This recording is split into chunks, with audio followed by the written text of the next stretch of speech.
Chris, thank you for talking this afternoon. My It was pleasure. really great to hear about ABRF. What can you tell our audience a little bit about the highlights from that study?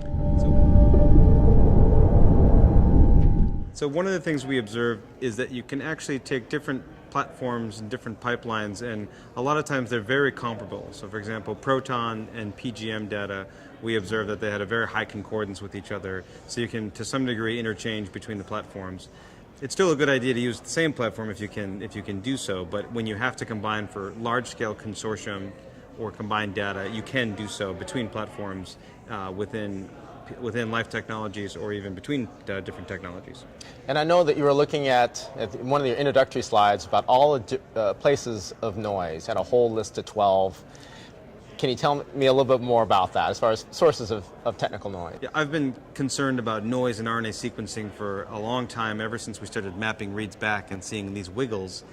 And we can see that really it comes from GC content, the insert size, the coverage across the genes, and then the base error rate. They all contribute significant noise, as well as the bioinformatics.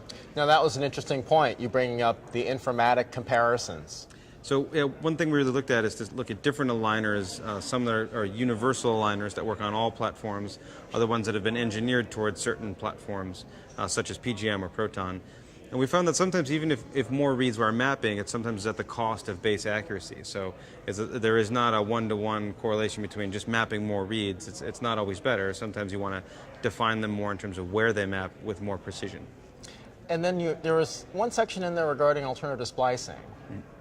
So we looked there at what's the efficiency of finding splice isoforms as a function of the read length. And so there, the PGM much longer reads were much more efficient at capturing splice junctions versus, say, the Illumina paired N50 reads. That you actually, longer reads are really the most efficient way to get the most splice junctions and the most splicing information. And then toward the end of the talk, you talked about a number of interesting projects. I guess one of them was pathogens? A PathoMap. We're looking PathoMap. At a map of all pathogens and potential pathogens that are moving across New York City or urban environments, and trying to trace them in a longitudinal fashion and understand the world around us, which is swimming in a lot of DNA. 50% of it, usually we don't know what it came from. It maps to no known organism. So we're surrounded by a lot of mystery, and we want to sequence it to figure it out. So this is an environmental metagenomics project. This is not 16S. Right. You're just sequencing everything in that particular sample. Shotgun sequence, exactly. And so from that, you can actually see human DNA. We see some insect DNA, mouse DNA. It's all around us all the time. So yeah, it was quite a graphic map, because you had a map of the city, right? Right. And the different places that you were sampling. And this is all online already? Yeah, so the paper's under review, and wow. we have the database up there already, and so you can see, if you're curious, what's around you in terms of the bacterial content, and also some of the eukaryotic content we're updating now. But we're swimming in a lot of bacteria, but for the most part, we're all pretty healthy, so it's really a testament to the immune system. And that was the reassurance. Yes. That no matter how we got here, in subway or what have you. Buses, any train, even your car is covered in its own microbiome. But that most of the bacteria are beneficial. It's one of the points of our paper, is that the environment around us is mostly positive. There are some potentially dangerous things, but you made it here today, so your immune system's working fine, and that's what you should have faith in. That's good. I look forward to reading that paper. And lastly, this ISS twin study, fascinating. Thanks. So we're actually looking at longitudinal profiling of identical twins, Mark and Scott Kelly, every 30 to 45 days drawing blood, looking at their vasculature, looking at their microbiome, even telomere lengths, looking at chromatin changes, proteomic assays, cytokines, all these layers of physiology to try to understand how they all fit together and how they respond to being in space for long term.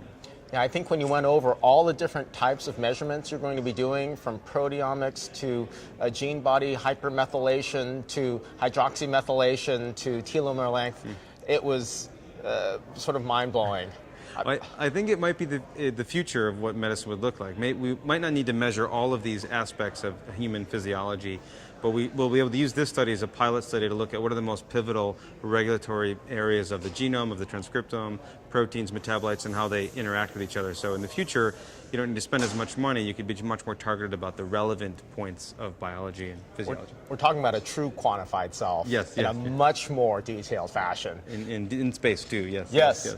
And then you concluded by talking about being a sequencing addict. Yeah, unquestionably.